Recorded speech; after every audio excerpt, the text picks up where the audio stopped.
And we have found that home, and I'm pretty excited about it. I'm really excited about it.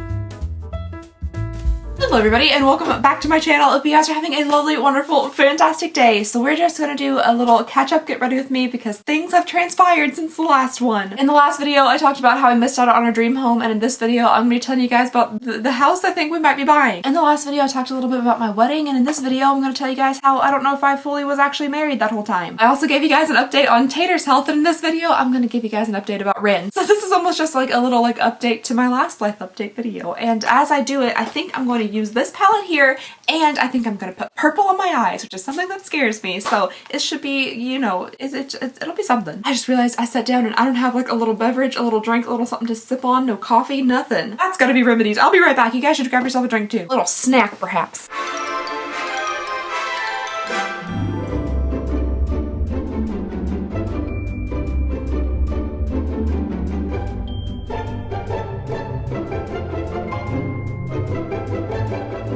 Alright, so I'm back with my squirrely mug of coffee, and now we can actually begin the video. So let's go ahead and get on into this. I'm just gonna put stuff on my face and tell you guys what's going on. And as always, I would love to know what's going on with you guys down below in the comments. So leave me some updates. Let me know what you're up to. So first things first, I'm gonna give you guys a little update on Wren. I mean, he's doing good. He's back there right now just hanging out. I covered him up with a little blanket. So yesterday we took both the boys, Tater and Wren, on a little walk in the park, and everything was going fine and dandy. Wren was just frolicking and trotting through the grass as he does, and I don't know what happened. I literally have no idea what happened. But all of a sudden he stopped what he was doing and lifted up his paw and sat down, and his leg was shaking and jerking, and he was biting at his leg and his paw. So our first thought was that he stepped on something sharp or got stung by a bee or something, so we examined his paw, but we couldn't find anything. So we stopped our walk and we went back to the house, and on the way home in the car he was having a really hard time getting comfortable, and his leg was just shaking, and he was just really visibly upset. He didn't yelp and he wasn't whimpering or anything, but he just his leg was just really uncomfortable. So we got him home, and he still couldn't put pressure on it. He was having a hard time walking. He would stand up and sit down and stuff, and I'm freaking out because, you know, we already have so many problems with Tater. I can't handle both of my boys being either hurt or sick, and I was upset. We just honestly couldn't figure out what was hurting him. We didn't know maybe if he had sprained something or pulled a ligament or even a hairline fracture. We could not figure out what's going on because he is an older boy. He's about maybe 11. So I'm trying to Google, which sometimes can be very helpful and useful, but sometimes it can also be so stressful and unuseful. Either it was trying to tell me all these horrible, horrific things that it could be, or I typed in "my dog stepped on a bee," and the very first thing, the very top thing that came up on Google search and almost everything else underneath it was Amber Heard. I don't want memes in this situation. This is not a meme type situation. My dog, my real actual dog, stepped on a real actual bee, maybe, and I'm just looking for some advice. I don't want videos of song remixes or merch that says my dog stepped on a bee or anything. My dog literally could have stepped on a bee. Just tell me what to do. Anyway, he wasn't getting better. He was actually seeming to get worse, but there was no swelling or anything. But he could not get comfortable, and he was really kicking his back legs, and he has some pretty powerful back legs. He likes to kick at nighttime too, especially if you're encroaching on his area. So he was kicking and rolling around, and just the sight of it was making me so sad. So we called the vet, and they were able to get us in yesterday, which was really great. We were going to go to the emergency vet, but you know, that's an emergency fee, so it would have been incredibly expensive, but I mean, of course we would have taken him no matter what. But another vet was able to see us, so we were able to take him in, and they examined him and they looked at him, and they said they couldn't find anything either, and it's kind of a mystery. We really don't know what happened. He said that he could potentially have a hairline fracture in one of his little toes, but he wasn't 100% sure, so I don't know. Right now he is just getting rest, and he's on a little bit of anti-inflammatories. We also sent Tater to stay at my parents' house so he could actually get rest and try to recover, because Tater will not let him rest. Tater lets no one rest. So yeah, that was what we were doing yesterday, and still I'm just baffled. It wasn't a bee sting. He had no reaction, no swelling, there was no puncture, no cut, no evidence of a bite. He said it could be a hairline fracture, but he kind of mushed around on his toes, and it didn't seem to bother him. We truly have no idea what happened. He's doing much better today, but it's kind of strange. I honestly have no idea what was going on. But that's just a little bit of a Wren update. I tell you guys all the updates on that Tater and stuff, so I figured, you know, Wren needs some attention as well. So the next thing, as I mentioned a little bit in my kind of intro there, it's So you guys know how I got married in November? Well, there's a good chance, according to like the Kentucky state government, that that actually never really happened until recently. So the other day I was in the car with my mom and I was just kind of randomly just thinking about things, you know. I just thought to myself, like, should we have some type of documentation? Should we have some type of certificate that says that we're married? You know, you get like a copy of a fishing license. You have a driver's license. I'm pretty sure like any type of license that you get a copy of it. But we didn't have that. We had no like marriage license, marriage certificate, nothing. So I asked my mom, I was like, do you have like a marriage certificate or like a copy of your license or something? And she was like, yeah. Like, well, that's real strange. We don't have one of those. Turns out you are supposed to, but if you don't actually submit your papers to the courthouse, then you won't get one. So what happened was our officiant, typically the officiant I think is the one that submits like, you know, your marriage license or whatever to your county clerk or courthouse or whoever it goes to. Obviously, I don't know. So I think that's something that they kind of do for you. But the officiant who married us was my husband's ex-teacher, and he's also a pastor, and he also lives in Indiana. So after the wedding and stuff, like he was staying that night and then he was driving back home to Indiana, and we're like, oh, you know, we got married about an hour away from the county that we live in. So we were like, oh, you know, no, you don't need to drive all the way to Madison County to submit this paperwork for us. We're leaving for a honeymoon. So like, I'm sure my dad would be more than happy to take this paperwork to our local courthouse and submit it for you. So I guess in like the hustle and bustle of like things wrapping up at the end of the wedding, like at the end of the reception, I guess we just handed my dad our papers and we're like, here, hold on to this, with no instruction. No instruction I think was given, because if there were instruction given, my dad is very like diligent. He would have immediately gone like Monday morning, 8 o'clock to turn in our paperwork to get our marriage license. But that is not what happened. So we're talking like 5 months after we had our wedding ceremony is when I started having this conversation with my mom in the car about like, should we have some type of proof that we got married? And then I decided to just mention it, just bring it up to my dad just to see. So we were at like a family gathering at my cousin's house where he and his girlfriend actually announced that they were engaged, which is very exciting. Like, we were super excited for them, but it did just remind me a little bit to maybe ask my dad, like, hey dad, did you ever submit those papers? So we're sitting on the couch with, you know, a few family members and things, and I was like, hey dad, just by the way, after the wedding, you took our marriage license like to the courthouse and submitted it, right? And he said, excuse me? And I was like, yeah, you know, like that envelope of important documents that all of us signed and there were witnesses for and everything. Like, we handed that to you and you took that to the courthouse and like submitted it, right? Like, so we could actually be married. And he goes, no.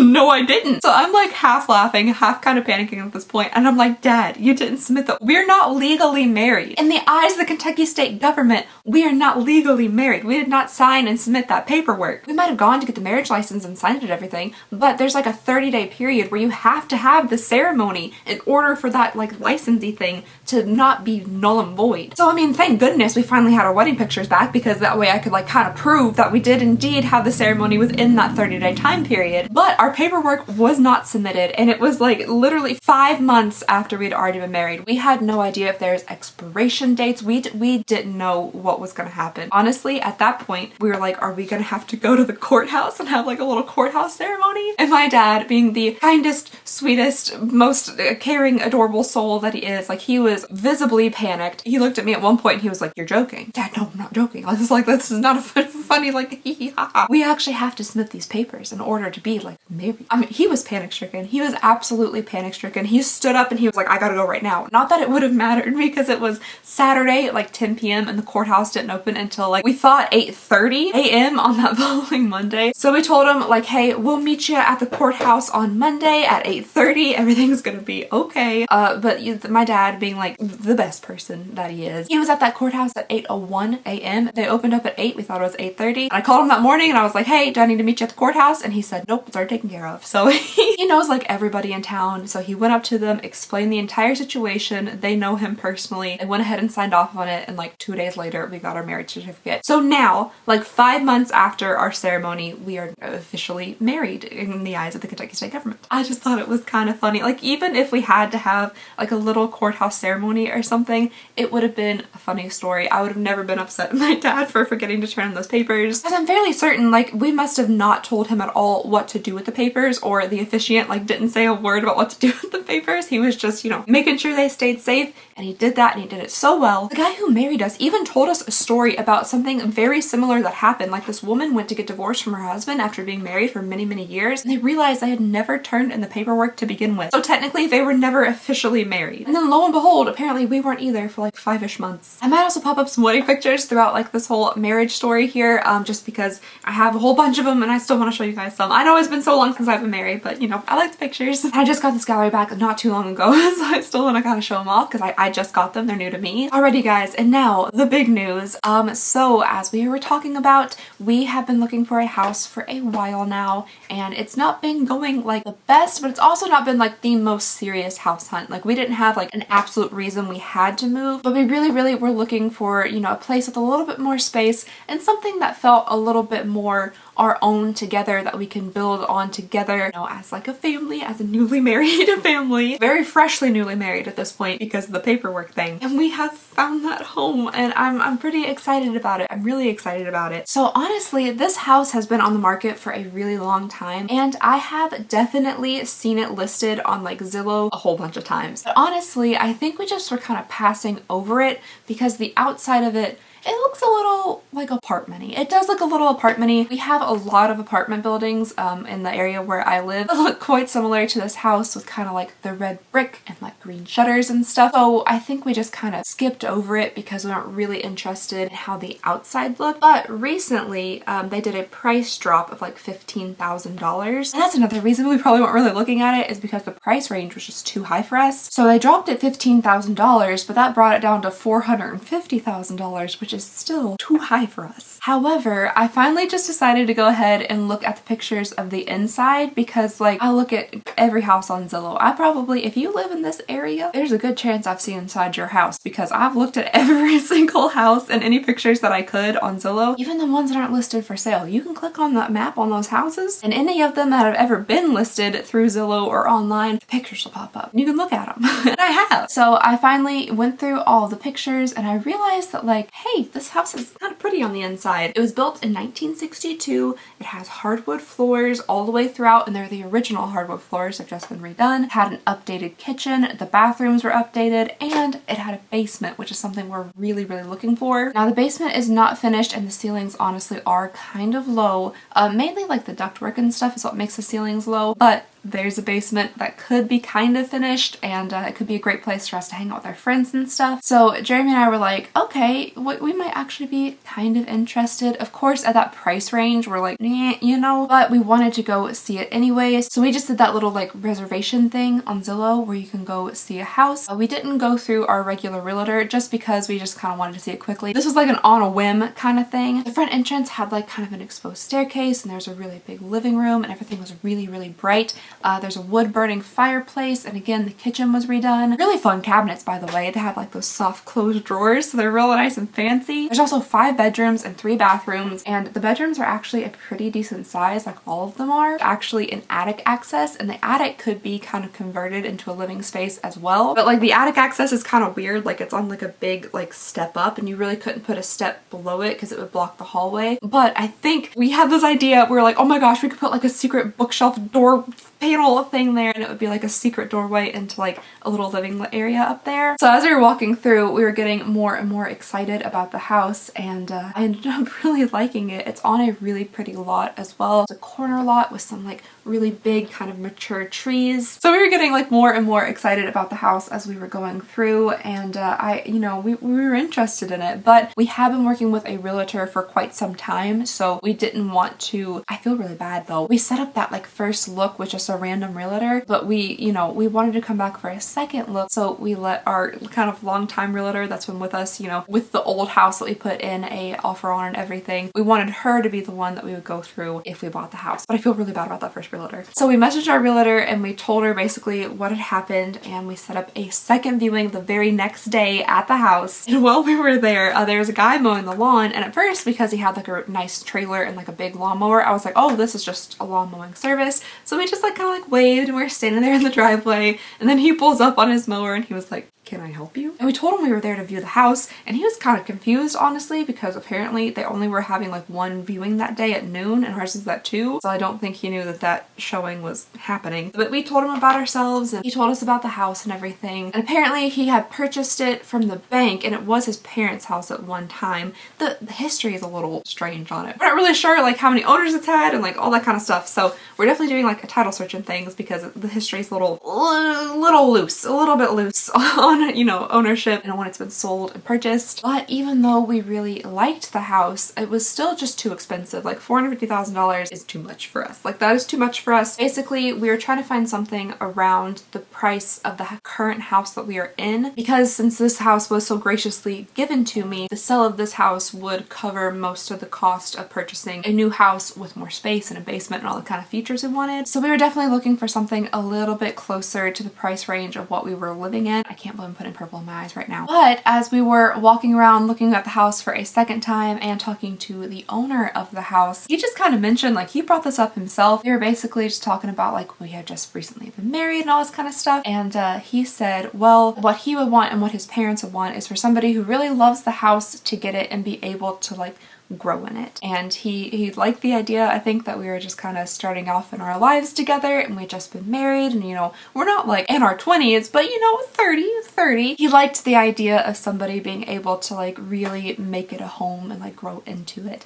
And then he said that he was not married to the price. Like he was like, I'm not set on this price. And we were like, oh, okay, well, you know, we'll talk about it, we'll think about it. But as we were walking away, our realtor was looking back at us like, and then we got back into the house and she was like, I cannot believe he said that. So at that point we started discussing prices and like how much we would feel comfortable paying for the house. So we're pulling up like comps in the area, doing like all sorts of like square footage calculations and everything. And I personally, for what the house was and for the area and everything, I personally said that I was comfortable paying around like 4 or 405. Now that is more than our current house is worth, but it's not so much more that it would be super financially like difficult for us to pay that difference. But I honestly had no idea if he would ever accept a price around that price point. My dad, however, thought that we should offer him much less, because this house also was on the market technically for like almost 2 years. So they had listed it in 2022 for an insane amount of money, like $539,000, which is more than anything in that area, like $200,000 more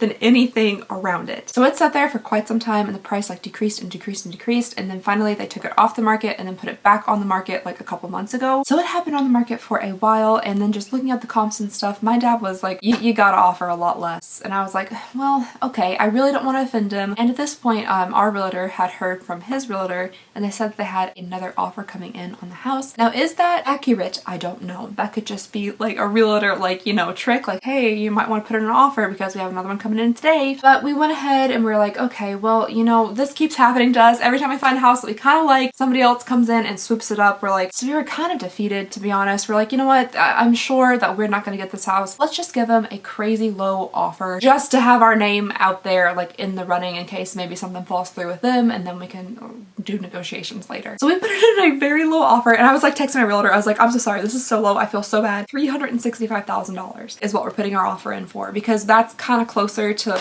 what our current house is worth. So I mean, I knew there was absolutely no way we were getting that house for $365,000. There was too much square footage and too much acreage. I mean, it's a half-acre lot. It's not like 4 acres in town, but a half-acre in town is still quite a bit. I honestly felt really bad putting in that offer, but we did it anyway. We submitted the offer, and then I also wrote a letter letting him know what we would like to do to the house. So there are a lot of things that we want to do to the house, and if we do get it, which I think we are, I want to kind of take you guys through that whole like journey of like updating it and renovating it. Even though most of it's already updated and renovated, there's just some things we want to do. But I wrote him out like a whole big letter about like wanting to add dormers to the roof to bring in like light to the attic and turn it into a beautiful living space, and how we want to add, you know, a finished basement and a patio and everything to have like friends and family together, and fence it in so our little dogs can run around, and like really told him like how we would use the space and how we would use the house. And apparently he really liked that letter and he really wanted us to get the house. However, $365,000 was far too low, and I knew it was. So at that point, he came back with $430,000, which was $20,000 off his asking price, but still like a lot over what we had offered. So at that point, we had to counter back. We came back at like it was something strange, $397,500. And then he came back very quickly with, oh gosh, what was it? Like $415 or something like that. And then we came back with $405, and that was like our top offer. And I told my realtor that I was like, this is pretty much the most we can do because we do want to do a lot of work to the house, fix up the outside, do all these things. Like we can't put so much into the house where there's more into it than what it's actually worth, you know? So we're like, this is it. This is our very top offer. If he passes on this, then